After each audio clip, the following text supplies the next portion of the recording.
Hello, comic book fans. Today we have another exciting adventure with everyone's favorite hero, Batman.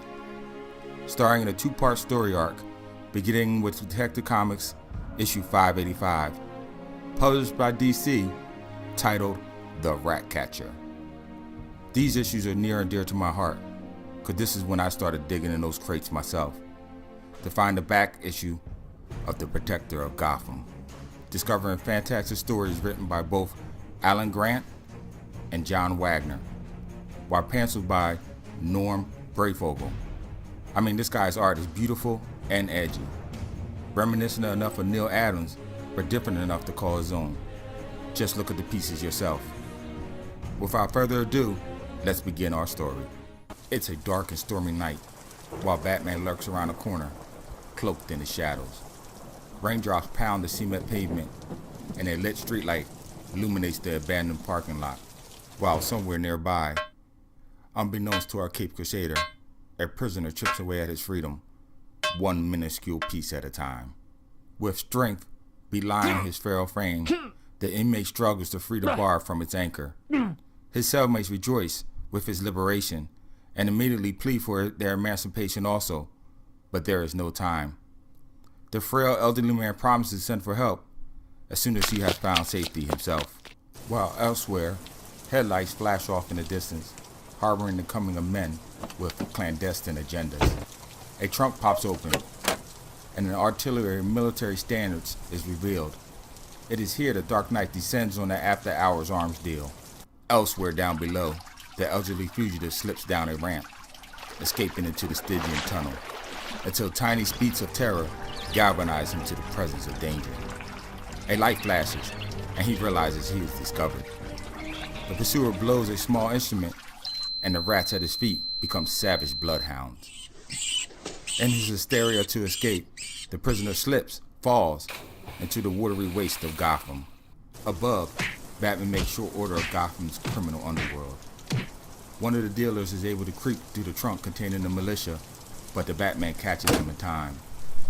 The momentary distraction gives the bazooka-wielding assailant time to recover and take aim. Our acute hero leaps out of the way, while the rocket plunges through the chest of his fellow conspirator and into the building behind. Down below, the elderly man pulls himself out of the fetid river and up the exit hatch, but the carnivorous rodents are chomping at his heels. Kicking off the savage curves, the geriatric escapee miraculously dislodges a manhole cover, exposing him to the streets above. Quickly he tries to close the cover, but the ferocious rodents are too fast, and too many. Desperately he scrounges for footing to escape the swarm of vermin, but they are all over him, covering the man in a multitude of teeth and claws. He cries for help as he staggers from the onslaught, momentarily again distracting our Cape Crusader. Seizing a chance, the arms dealer swings for the bat, but he is outclassed. The bat, finished with his opponent, sprints towards the mounds of rats as a high-pitched sound pierces the air. As if on command, the rats retreat into the manhole. The detective, kneeling down to examine the body of the old man, begins with shrewd calculation to process the evidence. With Gotham's fire department on his way, he leaves the scene for higher ground. Witnessing the rats escape down the sewer system, the bat notes a figure leading them. He quickly descends the rooftop to the streets below, and further down into the subterranean levels. Back at the scene, Gotham's finest struggle to get the blaze under control. Two police officers examine the scene.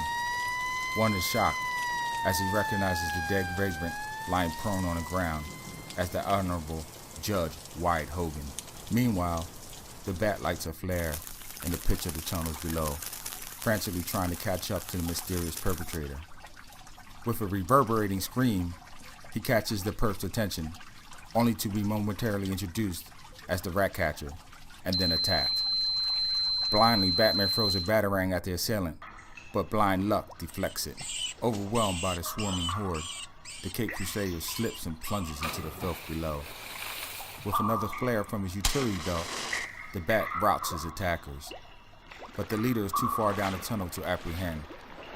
He climbs a ladder to the upper level of the tunnel and turns the valve, releasing a torrent of waste, flooding the channel below.